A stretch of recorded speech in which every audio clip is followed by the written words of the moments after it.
성도 여러분, 한 주일 동안 평안하셨습니까? 추수감사절은 잘 보내셨는지요?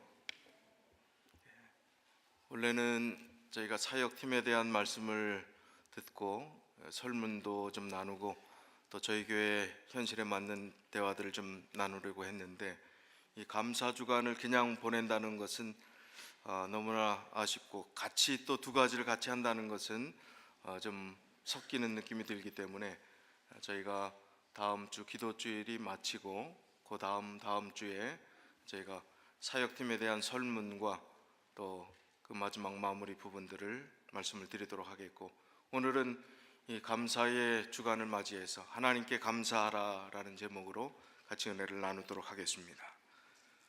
하나님의 말씀 고린도후서 2장 14절입니다.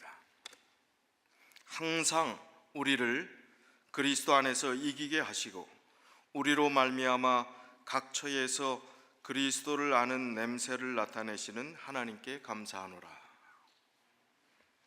항상 어떻게 이긴다고 할 수 있을까요? 이 말씀을 좀 묵상해 보시면 좋을 것 같습니다. 이 말씀이 결론입니다. 감사하라. 근데 이 말씀이 얼마나 중요한 말씀인가 한번 깊이 한번 생각해 보세요. 항상 우리를 그리스도 안에서 이기게 하시고, 이 말씀 생각하면 얼마나 용기가 되는지요. 항상 이기게 하신다 하는 것은 그리스도 안에 붙어 있기만 하면 우리가 실수하고 연약하고 부족하더라도 하나님께서 이기게 해주신다. 잘나서 완벽해서 뭔가 우리가 이룩해서 이기게 하는 것이 아니라 예수 그리스도 안에 붙어 있을 때 항상 이기게 하신다. 그냥 어떤 때 가끔 이기게 하시는 것이 아니라 항상 이기게 하신다. 우리가 항상 주님 앞에 떳떳한 사람들입니까? 그렇지 않잖아요. 그런데 어떻게 이렇게 항상 이기게 하신다는 말씀을 하실 수 있을까? 저는 이 말씀을 들으면서 하늘나라 가는 게 못 가는 것보다 얼마나 쉬운 일인가. 우리는 하늘나라 가는 게 어려운 일이라고 생각하고 구원받는 것이 굉장히 큰 어려운 것으로 생각할 수 있는데, 예수 그리스도 안에서 진심으로 붙어 있으면 우리가 하늘나라 정말 안 갈래 안 갈 수 없는, 못 갈 수 없는 그런 은혜를 하나님께서 허락해 주시고 그런 사랑을 우리에게 베풀어 주시는 분이 우리가 믿는 하나님이시라는 사실입니다. 그래서 그런 이김의 경험들이 있는 사람들, 주님 안에서 구원의 확신이 있는 사람들이 살아가는 삶에는 좋은 향기가 나게 되어 있습니다. 아름다운 향기, 냄새를 풍긴다 그러면 그 표현은 어때요? 조금 좋지 않은 부정적인 표현인데, 여긴 지금 냄새를 나타내시는 그리스도의 아름다운 향기를 바라는 그 하나님께 감사하노라. 우리의 삶이 그렇게 되어야 하겠습니다. 추수감사절의 유래는 우리가 다 잘 알지만 이 기회 아니면 또 언제 생각해 보겠습니까? 그래서 잠깐 짧게 그 유래를 생각해 보도록 하겠습니다. 1620년 146명의 정말 믿음대로 살려고 하는, 말씀대로 살려고 하는 순수한 기독교인들이 180톤급이면 그렇게 크지 않습니다. 작은 배입니다. 작은 배를 타고 이제 그 배의 이름을 메이플라워, 5월의 꽃이라 하는 이름을 붙인 그 배를 타고 신앙의 자유를 찾아 이제 영국에서 신대륙으로 출발을 하게 됩니다. 이제 신앙의 자유라고 하는 것은 영국 국교가 바른 신앙을 하지 않고 바른 신앙을 하는 삶을 이제 점점 압박하고 핍박하기 시작했기 때문에 자유로운 신앙, 그리고 하나님께 말씀대로 살고자 하는 그런 마음가짐을 정말 자유롭게 할 수 있는 그런 목적을 가지고 떠나게 됩니다. 이 항해하는 도중에 그 1620년에 그 작은 배를 타고 그야말로 미국 땅으로 넘어오는 그 과정은 얼마나 험난했을까 한번 생각을 해보십시오. 117일이라는 긴 시간이 걸렸습니다. 평균 시속이 2마일밖에 안 됐어요. 2마일이면 빨리 좀 달리면 모르겠어요. 어느 정도 가는지 마라톤 하시는 분 한번 생각해 보십시오. 평균 2마일의 속도로 117일 동안의 그 추위와 파도와 고통스러운 가운데 지냈던 그 여정들을 생각해 보면, 그리고 배를 좀 닿으려고 하면 이미 신대륙같이 큰 대륙을 보았는데 원주민들이 못 들어오게 방해하는 겁니다. 계속. 지금 최근에 미국 선교사 하나가 인도에 있는 그 매스컴에는 6만 년 동안 사람들이 인적이 닿지 않았던 원주민에 의해서 피살됐다 하는 이야기가 최근 엊그제 뉴스에 나왔지요. 근데 여기 지금 이 원주민들도 배타적인 원주민들이 인디안들이죠. 인디안들이 배를 못 되게 하는 겁니다. 그래서 수 없는 시간을 또 이미 신대륙에 왔지만 들어가지 못하고 방황하다가 이제 드디어 미국 동부의 플리머스 해안에 그 방해가 없는 그런 상황 가운데서 이제 상륙했습니다. 그 상륙했던 때는 1620년 12월 26일 크리스마스 다음 날이었습니다. 대부분 추위와 식량 부족으로 영양실조에 걸려 있었고 전염병까지 돌아서 그 배 타고 오는 동안은 한 명이 죽었어요. 한 명이. 그 대신 한 명의 어린 생명이 탄생했기 때문에 그냥 감사하다고 생각했는데, 오히려 신대륙에 도착해서 봄까지 44명이 죽었습니다. 얼마나 힘든 뼈저린 아픔이었는지. 더군다나 이 신대륙의 기후 조건을 잘 알지 못했기 때문에 보리, 밀 같은 걸 가져와서 농사를 지으려고 하는데 이 토양이 맞질 않는 겁니다. 완전히 실패했습니다. 먹을 것이 없어 굶주림에 시달렸고 극심한 추위에 고통을 당했고 앞날에 대한 두려움으로 불안에 떨어야 했습니다. 그들이 할 수 있는 일이라고는 하나님께 매달리는 일밖에 없었습니다. 그때 원주민인 인디안들이 어려운 처지에 놓여 있는 이 청교도들을 불쌍히 여기고 선한 마음을 가진 이 인디안들이 돕게 됩니다. 이 인디안 추장인 사모세트라는 사람의 이야기가 나옵니다. 이 사모세트는 몇 종류의 씨앗을 가져다 주었고 재배 기술도 알려주게 되었습니다. 그래서 옥수수, 호박, 감자 이런 핵곡식을 추수할 수 있게 되었습니다. 이 첫 수확, 참 어렵게 얻어진 이 감사한 마음들을 인디안들과 같이 칠면조 고기를 나누고 또 이 수확한 곡식들을 나누면서 하나님께 감사드렸던 그 시작이 첫 추수감사절의 유래가 되었던 것입니다. 신대륙에 도착한 지 3년 뒤에 매사추세츠 주의 주지사 윌리엄 브래드퍼드는 이제 추수감사절을 법적으로 제정하자 하고 이야기를 하면서 이렇게 선포했습니다. 위대하신 하나님께서 금년에 풍부한 수확을 주셨습니다.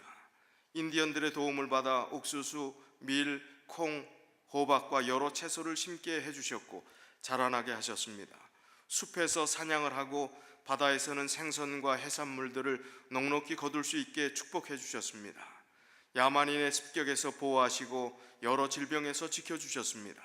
무엇보다도 우리는 양심에 따라 자유롭게 하나님께 예배할 수 있게 되었습니다. 나는 모든 순례자들에게 선포합니다. 주 1623년 11월 29일 목요일 오전 9시부터 12시까지 어른들과 아이들이 함께 모여 목사님의 말씀을 듣고 이 모든 축복을 주신 전능하신 하나님께 감사의 예배를 드릴 것을 선포합니다. 이것이 이제 추수감사절 11월 넷째 주 목요일에 유래가 시작된 것입니다. 공식적으로 이렇게 시작된 추수감사절이 1789년 미국의 초대 대통령인 조지 워싱턴 대통령이 11월 26일을 추수감사절로 선포하고 온 국민이 이 날을 지키도록 하였습니다. 그런데 역사를 보면 이 추수감사절이 계속 지속되는 것이 아니라 3대 대통령이 누구죠? 미국의 토마스 제퍼슨. 이 대통령은 영국의 왕정 지배 가운데서 미국이 있었거든요. 미국이 우리가 생각할 때 역사를 1620년 청교도들이 세운 나라라고 생각하는데 청교도들이 세운 나라가 아니에요. 독립은 훨씬 더 조지 워싱턴 대통령이 1789년에 추수감사를 선포했던 것을 보면 메이플라워호가 있어서 그 사람들이 들어오고 나서도 세월이 한참 지나서 미국이라는 나라가 생겼습니다. 제가 버지니아에서 전에 살았는데 버지니아 주의 자동차 번호판에 보면 2007년도에 400주년 제임스타운이라고 하는 이미 미국 땅에 1607년에 사람들이 살고 있었던 겁니다. 그 영국 사람들이죠, 대부분. 근데 미국이라는 나라가 건국하기 전에 그런 사람들이 이미 타운을 이루고 살고 있었습니다. 근데 영국의 영향을 받았던 사람들이죠. 미국이라는 나라가 아니죠. 그래서 토마스 제퍼슨은 추수감사절의 유래가 영국의 영향을 받은 이 왕정 시대에 미국이 탄생하기 전에 압박받았던 그 잔재, 그 전통이기 때문에 우리는 지킬 수 없다. 그렇게 해서 금지시켰습니다. 추수감사절을. 얼마 동안 금지가 됐는가 하면 50년 동안 금지가 됐어요. 그러다가 미국의 16대 대통령 누구예요? 아브라함 링컨 대통령이 다시 부활을 시켰습니다. 그 전통이 아니다. 이것은 우리의 믿음의 선조인 청교도들의 신앙의 아름다운 모습이기 때문에 우리는 이것을 더 계승해야 된다 하는 말로 이제 추수감사절을 국경일로 제정하면서 링컨 대통령이 이렇게 이야기를 했습니다. 나는 우리의 경건한 조상 청교도들이 미국 땅에 감사의 씨로 뿌린 신앙의 유산을 우리 후손들이 잘 계승하도록 이 날을 국가 축제일로 선포합니다. 그렇게 이야기해서 지금까지 이제 요일 목요일은 넷째 주 목요일은 변함이 없지만 날짜는 조금씩 바뀌게 되어서 추수감사절을 지켜오게 된 것입니다. 이 감사의 계절에 여러분 어떤 생각을 좀 하셨습니까? 하나님께 받은 은혜가 얼마나 큰 것인가 한번 좀 메모해 본 분도 계십니까? 한번 써보신 분이 있으십니까? 내가 하나님께 받은 은혜가 얼마나 큰가, 내가 감사의 조건들이 얼마나 많을까, 감사의 리스트를 한번 작성해 보셨습니까? 한번 머릿속으로라도 한번 생각해 보셨으면 좋겠습니다. 은혜를 알아야 감사할 수 있습니다. 은혜를 모르면 배은망덕한 사람이라고 합니다. 은혜를 배척하고 덕을 망각하는 것, 그것은 은혜를 알지 못하면 그런 사람이 됩니다. 그러나 하나님 베푸신 은혜를 알 때 은혜를 아는 사람들의 당연한 결과는, 또 당연한 반응은 감사의 삶으로 이어질 수 있다는 것입니다. 이 은혜가 어떤 단어가 사용되었는가 하면 구약성경, 신약성경을 전체 합치면 은혜라는 단어가 291회가 성경에 기록되어 있습니다. 그 중에 신약성경이 150회가 기록되어 있는데 참 놀랍게도 이것은 두 사람에 의해서 거의 이 은혜라는 단어가 6분의 5나 사용됐어요. 누가 가장 많은 은혜라는 단어를 썼을 것 같습니까? 신약 누구예요? 사도 바울입니다. 사도 바울과 요즘 말로 하면 절친이 뭐예요? 절친한 친구, 누가, 두 사람에 의해서 그렇게 됐습니다. 이 사도 바울은 그의 편지서에 이 은혜라는 단어를 100회 정도 사용했고 누가가 25번 사용했습니다. 그럼 150회 중에 125번을 누가와 사도 바울이 은혜라는 단어를 거의 독식을 했어요. 얼마나 중요한 단어인데 두 사람이 은혜라는 단어를 그렇게 많이 쓴 것을 보면 참 6분의 5라는 단어를 쓴 것을 보면 참 의미가 있습니다. 이 은혜라는 단어는 성경에 한 세 가지 분야로 그 의미를 우리가 생각해 볼 수 있는데, 첫 번째는 기쁨과 즐거움을 주는 것, 그것이 은혜라는 것입니다. 이것은 아름다움, 우아함, 사랑스러움, 바라보는 사람을 기쁘게 하는 어떤 것이라는 개념을 가지고 있습니다. 두 번째 개념은 친절, 은총, 호의 같은 다른 사람에 대해서 느끼거나 표현된 호감을 주는 감정도 이 은혜라는 단어 속에 사용된 용례들이 있습니다. 여기서 지금 제일 중요하게 사도 바울이 강조했던, 또 성경의 가장 많은 부분에 은혜라는 단어에 사용됐던 그 용례는 세 번째 글입니다. 사도 바울의 글 가운데서 은혜라는 용어에 부과된 독특한 의미는 예수 그리스도 안에서 계시된 바, 죄인들에 대한 풍성한 구원하는 하나님의 사랑이다. 하나님의 베푸신 구원, 그 사랑, 그것이 바로 은혜라 하는 것입니다. 가장 중요한 의미가 그런 것이라는 겁니다. 근데 우리가 은혜라는 말을 교회에서 너무 많이 들었기 때문에 이 은혜가 얼마나 큰 것인가, 얼마나 귀한 것인가, 얼마나 가슴으로 좀 느끼십니까? 이 은혜를 느끼려고 한다면 사도 바울이 백회를 사용했다는 것을 같이 연결시켜야 됩니다. 그리고 사도 바울이 인간의 부패, 타락상, 인간이 얼마나 참 못된 존재인지를 설명해 놨던 그 글을 읽어보시면서 그런 사람이 하나님께 사랑받고 구원받았다 하는 것을 연결시키면 그 은혜가 얼마나 큰 것인가를 이해하게 됩니다. 로마서에 보면 사람들이 얼마나 부패하고 타락했고 얼마나 죄악된 모습인지가 쭉 나오지요. 로마서를 한번 1장 펴갖고 읽어보세요.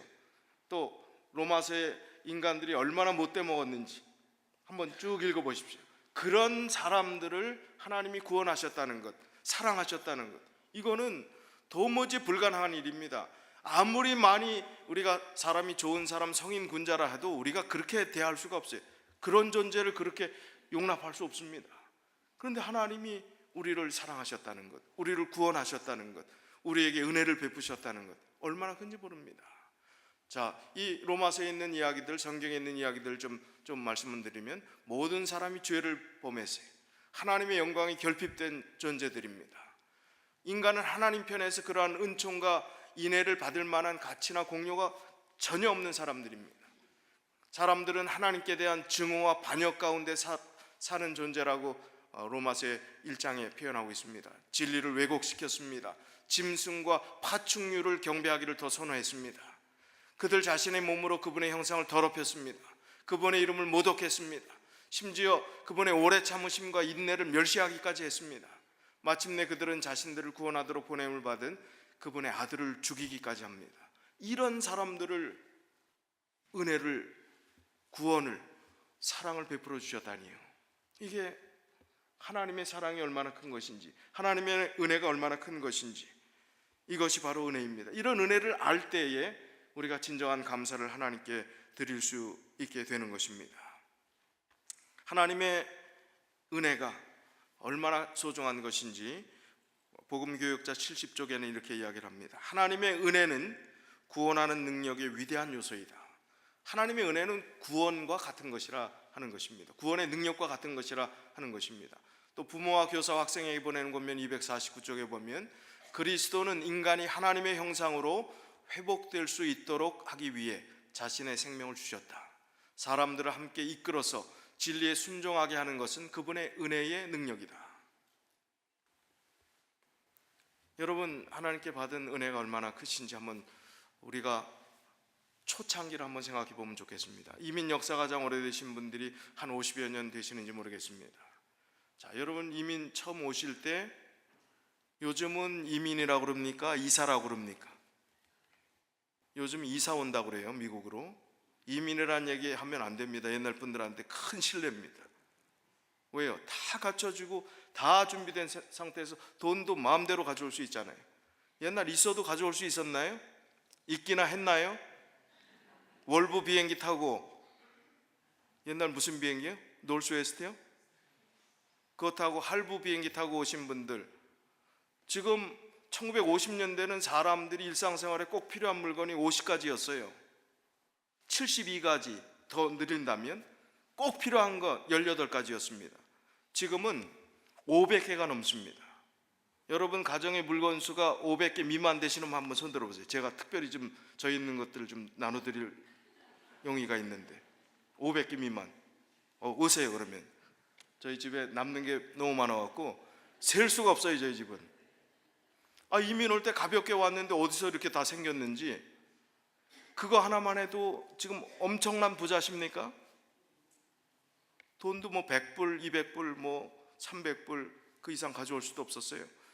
제가 캐나다의 토론토에서 처음 목회 시작할 때 거기 계셨던 이제 원로들이 하시는 얘기가 아무개 누구 목사님, 은퇴 목사님 그분이 늘 하는 얘기가, 그 형제들이 하는 얘기가 이제 가서 부부가 일을 해야 되니까 이 애들이 12살 미만 아이들만 둘 수가 없잖아요. 근데 일을 해야 되는데 할 수가 없고 어디 맡길 데도 없고 돈도 없고 그러니까 이 어린아이가 바깥에 나가면 안 되니까 한 2살, 3살 되는 아이, 뭐 8살 그 미만 되는 아이, 이런 아이들을 나가지 못하게 책상에다가 끈을 묶어 갖고 그렇게 놔두고, 음식, 이거 뭐 개인지 사람인지 모르게 음식 놔두고 물 놔두고 이렇게 하고 일 나갔다는 거예요. 펑펑 울어요, 그 얘기하면서. 기가 막힌 얘기 아닙니까? 비슷한 어려움과 고통들을 다 겪으시고 감수해내시고 지금 이민 역사에 30년, 40년, 50년 그 세월들을 다 보내신 분들입니다. 자, 그 시절만 생각해도, 우리 올챙이절 시절만 생각해도 지금 하나님께서 베푸신 은혜가 얼마나 큽니까? 이 감사에 대해서 자료를 찾다 보니까 옛날에 제가 구입했던 책, 이 평생 감사라 하는 이 정광 목사님이 기록한 이 책이 감사에 대한 아주 포괄적인 내용들을 가장 잘 담아놓은 책인 것 같습니다. 이 책에 있는 내용의 골자들을 좀 소개하는 시간들을 가지면 좋을 것 같습니다. 지금 여러분이 사는 생활이 옛날 왕들도 부러워하는 삶을 사시지 않습니까? 동빙고, 서빙고가 뭐 하는 데입니까? 한국에 동빙고, 서빙고 그런 게 있죠? 뭐 하는데? 얼음 창고예요. 근데 동네 이름이 됐죠? 그 얼음 창고는 왕이 겨울에, 여름에 계절이 다를 때 뭘 저장해 놓고 계절 다른데 왕만 먹을 수 있는 특권이 있었어요. 그 계절에 나오는 그 사시사철 제철에 나오는 과일, 그건 뭐 왕 아니고선 먹지 못했습니다. 근데 여러분, 요즘 아이들이 수박이 어느 계절에 나옵니까? 시험 문제 나오면 어떨까요? 답을 맞출 수 있을까요? 아무 때나 나오니까. 우리는 왕과 같은, 왕보다 오히려 더 많은 종류의 과일들을 먹고 사는 그런 사람들이 되었습니다. 자, 왕은 기껏 타야 뭘 탔어요? 타는 수단, 이동 수단, 가마 탔습니다. 여러분, 가마보다 몇 배 빠른 차를 타시나요? 오늘 가마 타고 오신 분 계세요? 걸어오신 분 계십니까? 몇 배, 몇백 배, 몇천 배 빠른 비행기를 타고, 여기 계신 분이 배 타고 이민 오신 분은 안 계시리라고 봅니다. 그 세대는 지났으니까 다 비행기 타셨어요. 미국에 평생 살아도 비행기 한 번 평생 못 타본 사람들이 꽤 많은데 우리는 얼마나 많은 것을 누리고 살아가는 사람들인지 모릅니다. 왕보다, 왕이 부러워할 만큼 호사스러운 삶을 살아가는 사람들입니다. 그런데 그렇게 호사스러운 행복한 삶을 누릴 수 있는 모든 여건들은 갖추고 있는데 정말 행복한가? 54개국 행복 지수들을 조사를 했는데 1위가 방글라데시, 2위가 아제르바이잔이라고 하는 못 사는 나라예요. 3위 나이지리아, 미국, 일본, 뭐 이런 영국, 캐나다 40위 바뀝니다. 한국은 그때 23위 정도로 랭크가 되어 있었습니다. 방글라데시 1년 200불 소득 수준밖에 되지 않는 것입니다. 이 방글라데시에 우리 교단의 방글라데시 총 전체 선교를 맡은 연합회 회장이 한국 사람이에요. 방글라데시의 삼육대학 학장이 한국 사람입니다. 우리가 그렇게 지원해주고 하기 때문에 거기는 옛날 선교사들이 와서 한국에 와서 도와줬던 그 선교사들의 역할을 한국에서 하고 있습니다. 그렇게 열악하고 힘든 지역에서 이 삶이 고달픈데 무슨 뭐 문화시설이 있습니까? 위락시설이 있습니까? 뭐 그런 게 별로 없는데도 그렇게 행복한 거예요. 삶이 행복한 것은 우리의 겉모습, 또 삶의 어떤 가진 것과 상관이 없음을 보여주는 것입니다. 여러분, 행복해서 감사한 것이 아니라 감사하기 때문에 행복하다라는 이 한 줄의 단어들을 좀 머릿속에 새기시면 좋겠습니다. 행복해서 난 조건이 다 좋아서 나는 감사하다, 이겁니까? 감사하니까 행복한 것인가요? 감사해야 진정한 행복이 있을 수 있습니다. 아무리 누려도 갖춰도 좋은 집이 있어도, 옛날 이민 올 때 시절 생각해 봤을 때 지금 우리가 가진 건 너무나 많이 있어도 이 좋은데 살면서도 감사하지 못할 수가 있다는 것입니다. 사람이 얼마나 행복한가는 그의 감사함의 깊이에 달려 있다. 감사할 줄 모르면서 행복한 사람을 만날 수 있을까? 사람이 얼마나 행복한가는 그 감사함의 깊이에 달려 있다는 것입니다. 감사할 줄 모르는 사람이 행복한 사람 본 적이 있냐는 것입니다. 없다는 것입니다. 행복은 없는 것에 관심을 갖는 것이 아니라 있는 것에 자족하는 것이다. 빌립보서 4장 11절에 사도 바울이 빌립보서는 옥중서신이라고 그랬습니다. 감옥에서 갇혀서 힘든 상황 가운데서 쓴 글이에요. 내가 궁핍함으로 말하는 것이 아니라 어떠한 형편에든지 내가 자족하기를 배웠느니. 또 비슷한 말씀이 디모데전서 6장 6절에 있습니다. 그러나 지족하는 마음이 있으면 경건이 큰 이익이 되느니라. 지족, 자족 비슷한 말씀입니다. 지금 있는 것에 만족하는 사람들, 근데 상대 비교를 하니까 자꾸 다른 사람들을 보고 나를 비교하니까 나는 너무 불행한 것 같아. 여기 이 사실 우리가 이민 초기 생각한다고 그랬지만은 지금 미국 자체에 수도 꼭지가 있는 곳에서 생활하는 것, 뜨거운 물이 나오는 그 자체만 해도 지구에 지금 70억 인구 중에 상위 10% 안에 드는 부자예요. 그거 하나만 해도. 그런데 우리가 늘 힘들고 불평하고 원망하는 그것은 뭡니까? 낮은 데를 바라보지 않기 때문에, 자족하는 마음이 부족하기 때문입니다. 우리가 얼마든지 감사하고 또 얼마든지 행복할 수 있는데 그 행복을 스스로 망가뜨리는 것입니다. 감사라는 단어가 가장 많이 나오는 성경은 어느 책 몇 장일까요? 한 장에 감사라는 단어가 가장 많이 나오는 그런 책이 있습니다.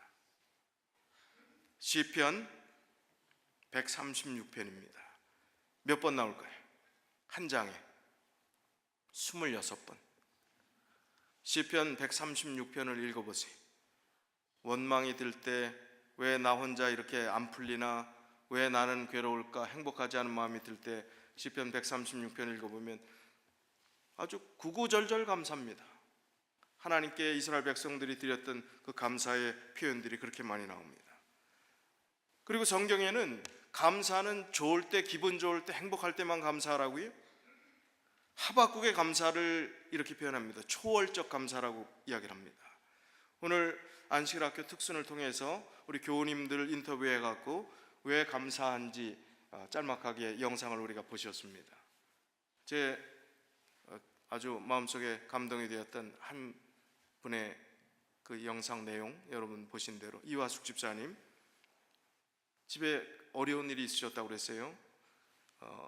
언니가 돌아가셨고 암으로 투병하시다가 외삼촌이 얼마 지나지 않아서 돌아가셨고, 지금 파라다이스 캘리포니아의 산불로 인해서 가족, 동생이라고 그랬습니까? 동생 가족이 모든 걸 싹 잃어버렸습니다. 근데 생명을 구한 것에 감사. 사단이 우리의 뭘 꺾을 수 없다고요? 희망만은 꺾을 수 없다. 그래서 감사하다. 이건 초월적 감사입니다. 하박국의 감사입니다. 우리가 괴롭고 힘들고 어려운 처지에 있다 할지라도 감사할 수 있는 조건이 얼마든지 있음을 보여주는 말씀입니다. 하박국 3장 17절 18절 비록 무화과 나무가 무성치 못하며 포도나무에 열매가 없으며 감람나무에 소출이 없으며 밭에 식물이 없으며 우리의 양이 없으며 외양간에 소가 없을지라도 아무것도 없다 이겁니다. 다 불타버렸다 이겁니다. 그런데 감사할 이유가 18절에 있어요. 뭐만 있으면 나는 여호와를 인하여 즐거워하며 나의 구원의 하나님을 인하여 기뻐하리로다. 하늘나라 갈 때 잃어버린 저 모든 17절에 있는 거 가져갈 것들입니까? 아니죠. 여호와 하나님, 구원의 하나님, 그분 의지하고 가는 그거 하나입니다. 그런데 우리는 가져가지 못할 것에 집착하면서 불행하고 원망하고 한숨 짓고 이 세상 삶을 정말 비관하는 그런 모습들이 우리의 연약한 모습들인 것을 생각할 때 우리가 다시 한번 하박국의 기도를 현대적으로 해석을 해보겠습니다. 기쁨만 아니라 슬픔도 감사하겠습니다. 성공만 아니라 실패도 감사하겠습니다. 희망만 아니라 절망도 감사하겠습니다. 가진 것만 아니라 없는 것도 감사하겠습니다. 풍족할 때만 아니라 부족할 때도 감사하겠습니다. 승리만 아니라 패배도 감사하겠습니다. 건강만 아니라 육신의 아픔도 감사하겠습니다. 생명만 아니라 죽음도 감사하겠습니다. 왜요? 구원이 있기 때문에, 하나님이 계시기 때문에 감사할 수 있는 충분한 조건이 된다고 하박국 선지자는 우리에게 다시 한번 이야기하고 있습니다. 노래는 부를 때까지 노래가 아니며, 종은 울릴 때까지 종이 아니고, 사랑은 표현할 때까지 사랑이 아니며, 축복은 감사할 때까지 축복이 아니다. 멋진 말입니다. 노래는 부를 때까지 노래가 아니에요. 종은 울릴 때까지 종이 아닙니다. 사랑은 표현할 때까지 사랑이 아닙니다. 축복은 감사할 때까지 축복이 아닙니다. 감사할 때 축복이 돌아오는 것입니다. 에베소서 5장 4절에 보니까 사도 바울이 또 이렇게 권면합니다. 누추함과 어리석은 말이나 희롱의 말이 마땅치 아니하니 돌이켜 감사하는 말을 하라. 악조건이라도 힘들어도 자족하는 마음을 가지고 하나님이 베푸신 구원을 생각하면서 우리가 살아가게 된다면 감사하는 말을 넉넉히 할 수 있음을 분명히 보여주는 말씀이 에베소서에 있는 말씀입니다. 감사가 행복해지는 연습이라면 불평은 불행해지는 연습이다. 감사가 행복해지는 연습이라면 불평은 뭐라고요? 불행해지는 연습이다. 우리의 삶에 불평할 수 있는 조건들이 많이 있는 것 사실입니다. 불평할 조건이 없는 사람이 어디 있겠습니까? 죄된 세상에 사는데 당연히 불평할 게 있지요. 그러나 불평은 불행의 과정, 결론은 불행으로 가는 것입니다. 그러나 행복은 감사, 또 감사, 그 상황 가운데서 감사할 때 행복해지는 연습이 되는 것입니다. 감사의 적은 불평입니다. 이스라엘 백성이 불평의 아주 산본보기가 되었지 않습니까? 출애굽 과정을 통해서, 광야의 삶을 통해서 그들이 하나님께 감사했던 표현은 딱 2번 정도로 기억이 됩니다. 어디를 구사일생으로 통과했을 때, 홍해 바다를 건너서 이제 자기들을 추격하는 이집트의 군대들을 따돌렸을 때, 그들이 다 물속에 잠겨서 수장되었을 때 하나님께서 베푸신 구원에 대해서 감사했습니다. 그리고 나서 그 다음에 지내는 동안 감사했어의 불평의 이야기들이 대부분입니다. 감사 이야기를 찾아볼 수가 없어요. 불평, 불만입니다. 언제 한번 잠깐 찔끔 감사했는지 아세요? 먹을 것이 없어 힘들었을 때 하늘에서 뭐가 내렸어요? What is this? 그게 만나의 뜻 아닙니까? 이게 도대체 뭐냐? 예? 너무나 맛있는 만나를 보면서 그때 잠깐 감사하는 듯 했습니다. 그런데 한번 보세요. 출애굽기 16장 31절 만나 이야기를 좀 해보죠. 이스라엘 족속이 그 이름을 만나라 하였으며 가시 같고도 희고 맛있는 꿀 섞은 과자 같았더라. 맛있어 보입니까? 그런데 민수기 11장 8절 백성이 두루 다니며 그것을 거두어 맷돌에 갈기도 하며 절구에 찢기도 하고 가마에 삶기도 하고 과자를 만들었으니 그 맛이 기름 섞은 과자 맛 같았더라. 이걸 2가지 서로 상반된 해석이 있습니다. 이 얘기를 들어보면 맛있는 것처럼 보이지요? 저희 본교 성경 주석도 이것은 맛있는 신선한 좋은 음식이라 이렇게 표현하고 있습니다. 그러나 어떤 주석학자들은 뒤에 오는 13절 14절의 말씀을 연결하면서 이것은 기름 섞인 과자 맛있습니까? 맛없습니까? 맛있어요? 질려요. 기름기가 많이 있으면 질리니까 13절 14절 얘기가 나오는 거 아니에요? 뭐 먹고 싶다고? 고기 먹고 싶다고. 이스라엘 백성들이 질리니까 위에 기름 섞인 과자 맛 같았더라. 좋아 보이지만 처음엔 좋았어요. 튀김 음식 얼마나 맛있습니까? 처음에는 참 맛있지요. 근데 좀 많이 먹다 보면 질렸어요. 그러니까 뭘 찾아요? 고기를 찾는데 이 모세가 얼마나 이게 스트레스를 받는지 책임이 14절에 심히 중하여 나 혼자는 이 모든 백성을 짊어질 수 없다. 책임질 수 없다.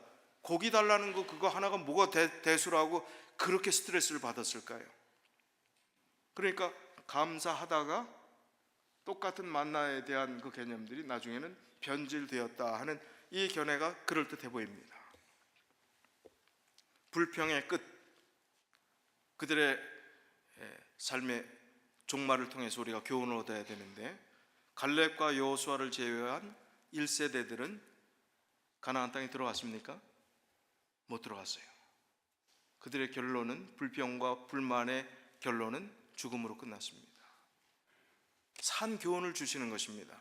행복할 수 있고 감사할 수 있고 아무리 악조건 속에서도 하나님께 영광 돌릴 수 있는 그러한 인생 광야의 여정을 하나님께서 우리에게 허락해 주셨는데, 그 여정을 어떻게 살아야 천국 가나안 땅까지 우리가 정말 힘들고 고통스러운 이 세상을 잘 통과할 수 있을까 하는 교훈을 주시는 것입니다.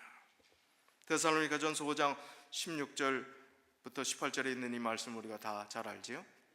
항상 기뻐하라, 쉬지 말고 기도하라, 범사에 감사하라. 앞 글자다가 항쉬범 그렇게 우리가 외우고 있죠. 이는 그리스도 예수 안에서 너희를 향하신 하나님의 뜻이니라. 자, 사탄 버전이 있습니다. 항상 낙심하라, 쉬지 말고 원망하라, 범사에 불평하라. 이는 너희를 향한 사탄의 뜻이니라. 사탄 버전. 사도 바울은 참으로 힘든 고난의 행군 같은 전도 여정을 살아가는 사람이었지만 감사가 넘치는 삶을 살았습니다. 사도 바울이 성경에 표현한 그 감사가 얼마나 많은지 다 찾아볼 수 없지만 몇 성경절을 좀 소개할까 합니다. 빌립보서 4장 6절, 아무것도 염려하지 말고 오직 모든 일에 기도와 간구로 너희 구할 것을 감사함으로 하나님께 아뢰라. 디모데전서 1장 12절이요, 나를 능하게 하신 그리스도 예수 우리 주께 내가 감사함은 나를 충성되이 여겨 내게 직분을 맡기심이니. 데살로니가전서 2장 13절, 이러므로 우리가 하나님께 쉬지 않고 감사함은 너희가 우리에게 들은 바 하나님의 말씀을 받을 때에 사람의 말로 아니하고 하나님의 말씀으로 받음이니 진실로 그러하다. 이 말씀이 또한 너희 믿는 자 속에서 역사하느니라. 쉬지 말고 감사했어요. 에베소서 5장 20절, 범사에 우리 주 예수 그리스도의 이름으로 항상 아버지 하나님께 감사하며. 골로새서 3장 15절, 그리스도의 평강이 너희 마음을 주장하게 하라. 평강을 위하여 너희가 한 몸으로 부르심을 받았으니 또한 너희는 감사하는 자가 되라. 어떤 사람은 장미를 보고 왜 가시가 있냐고 불평을 합니다. 그러나 어떤 사람은 가시 중에서도 장미꽃이 피는 것을 보고 감사합니다. 어떤 태도가 바람직한 것일까요? 여러분, 비누를 어떤 비누를 쓰십니까? 아주 역사가 깊은 비누가 있는데 아주 뽀얀 비누, 물에 뜨는 비누, 지금도 사람들이 애용하는 비누, 뭘까요? 색깔이 하얘요. 아이보리입니다. 자, 이 아이보리를 제가 선전을 하겠습니다. 오늘 1840년대에 그의 아버지 창업자인 윌리엄 프록터가 비누 공장 전신인 어떤 것을 시작했어요. 그 아들, 지금 할레이 프록터입니다. 이 할레이 프록터는 아주 신실한 크리스찬이었습니다. 그리고 긍정적인 사람이었습니다. 아무리 어렵고 힘든 일이 있어도 불평 불만하고 남을 탓하지 않았습니다. 이 신실한 크리스찬인 이 할레이 프록터가 오하이오주 신시내티에 프록터 앤 갬블 비누 회사를 이제 설립하게 됩니다. 그 회사가 어렵고 힘들어도 두려워하거나 불평하지 않았습니다. 오히려 감사하며 철저히 힘들거나 부하거나 상관없이 11조 생활도 철저히 한 사람이었습니다. 한 번은 이 직원의 실수로 기계 작동 시간을 잘못 맞추는 바람에 아주 엉뚱한 비누 제품이 아주 대량 생산이 되었어요. 막대한 손실을 입게 되었습니다. 그 담당 디렉터가 그 담당 직원을 아주 심하게 나무랐습니다. 이 직원은 너무나 이 회사에 큰 손실을 입혔다고 생각했기 때문에 이제 사표를 가지고 제출을 했습니다. 그런데 이 공경에 정말 어려움에 빠졌던 이 상황을 이 할레이 프록터는 곰곰이 생각하기 시작했습니다. 침착하게 문제를 수습해 나갔습니다. 흥분하거나 분노하지 않았습니다. 이제 잘못 만들어진 제품을 분석한 결과 특이점을 발견하게 됩니다. 그건 비누가 가벼워서 물에 뜬다는 것이었습니다. 그때 아주 스쳐가는 아이디어가 떠올랐는데, 비누가 물에 뜨면 목욕할 때 더 좋지 않겠는가, 그 생각을 했습니다. 그의 예상은 적중했습니다. 결국 이 프록터의 역발상으로 이 엉뚱한 비누는 영구를 거듭해서 오늘날까지 우리가 애용하는 이 아이보리가 됐습니다.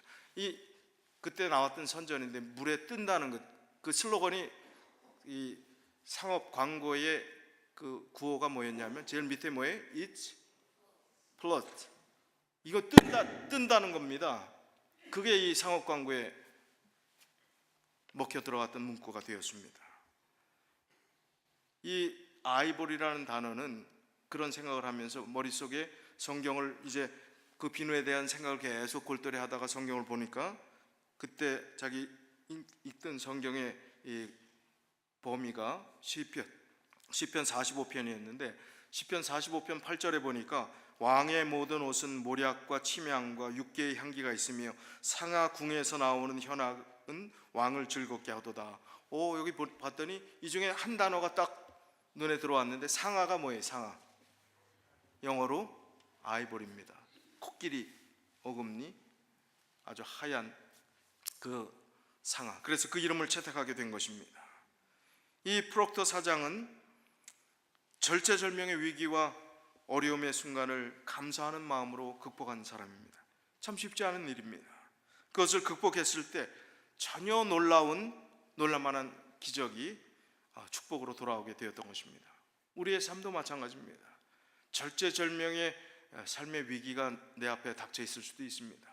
그거는 먹고 사는 일에 봉착했던 정말 힘든 과정이 지금일 수도 있고, 인간관계에서의 절체절명의 위기가 될 수도 있고, 여러 가지 우리 상황 가운데서 위기가 닥쳐올 수가 있습니다.